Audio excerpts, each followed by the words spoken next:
বিসমিল্লাহির রহমানির রহিম। ধন্যবাদ মাননীয় স্পিকার।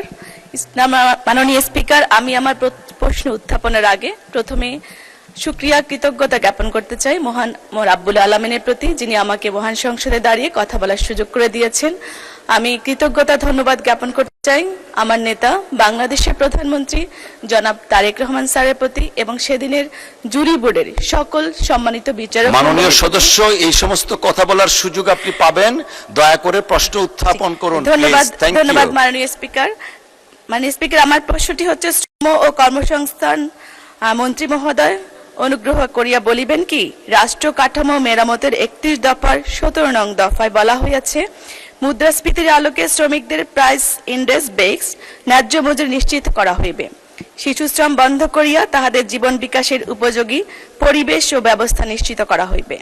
এই বিষয়ে নতুন বাজেটে কোনো পরিকল্পনা কিংবা বরাদ্দ রহিয়াছে কিনা এবং অপ্রাতিষ্ঠানিক খাতে শ্রমিকদের জন্য প্রাইভেট ফান্ড, পেনশন বা স্বাস্থ্য বীমার মতো সামাজিক নিরাপত্তা বেষ্টনীর পরিকল্পনা রহিয়াছে কিনা? ধন্যবাদ মাননীয় স্পিকার। মাননীয় সদস্য, আপনাকেও ধন্যবাদ। তারকা চিহ্নিত প্রশ্ন 98 মহান সংসদে উত্থাপিত হলো। মাননীয় শ্রম ও কর্মসংস্থান মন্ত্রীর পক্ষে মাননীয় প্রবাসী কল্যাণ ও বৈদেশিক কর্মসংস্থান প্রতিমন্ত্রী জনাব মোহাম্মদ নুরুল হক। ধন্যবাদ। মাননীয় স্পিকার, আপনাকে ধন্যবাদ। আপনার মাধ্যমে মাননীয় সংসদ সদস্যকে ধন্যবাদ। বর্তমান সরকার শ্রমিকদের ন্যায্য মজুরি নিশ্চিতকরণ, শিশু শ্রম ও জবরদস্তিমূলক শ্রম বন্ধকরণ, সামাজিক নিরাপত্তা জোরদার এবং অন্তর্ভুক্তিমূলক অর্থনৈতিক প্রবৃদ্ধি অর্জনে বদ্ধপরিকর।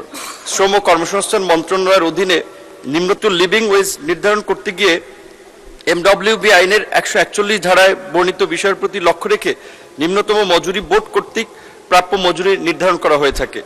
শিশু ও জবরদস্তিমূলক শ্রম নিরসনের লক্ষ্যে সরকার বিভিন্ন কার্যক্রম গ্রহণ করেছে।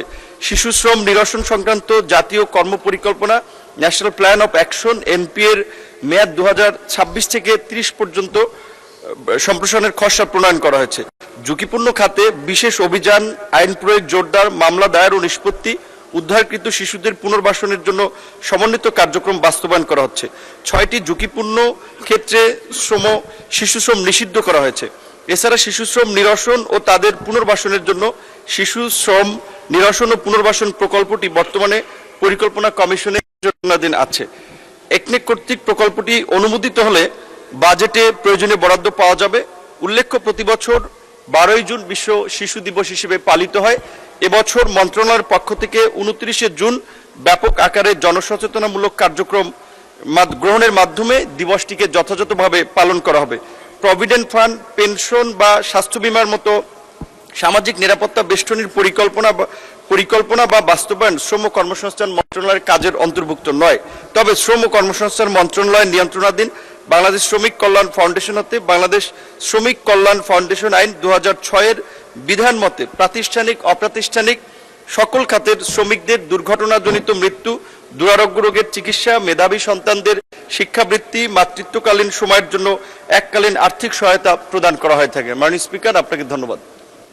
মাননীয় প্রতিমন্ত্রী, আপনাকে ধন্যবাদ। মাননীয় সদস্য বিথিকা বিনতে হুসাইন একটি সম্পূরক প্রশ্ন করতে পারেন।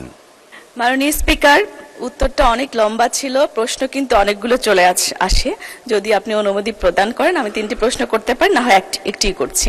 একটি করুন দয়া করে, তাহলে অন্য মাননীয় সংসদ সদস্য সুযোগ পাবেন। মাননীয় স্পিকার, মাননীয় মন্ত্রী লিভিং ওয়েজ বেসড কথা বলেছেন, মজুরি নির্ধারণের কথা বলেছেন মিনিমাম ওয়েজ বেসড কর্তৃক প্রাপ্য মজুরির কথা। মাননীয় স্পিকার, আমি যতদূর জানি এই প্রাপ্যতা শুধু রেডিমেড গার্মেন্টস এর ক্ষেত্রে, অন্যান্য ক্ষেত্রে এই প্রাপ্যতা আরো অনেক কম।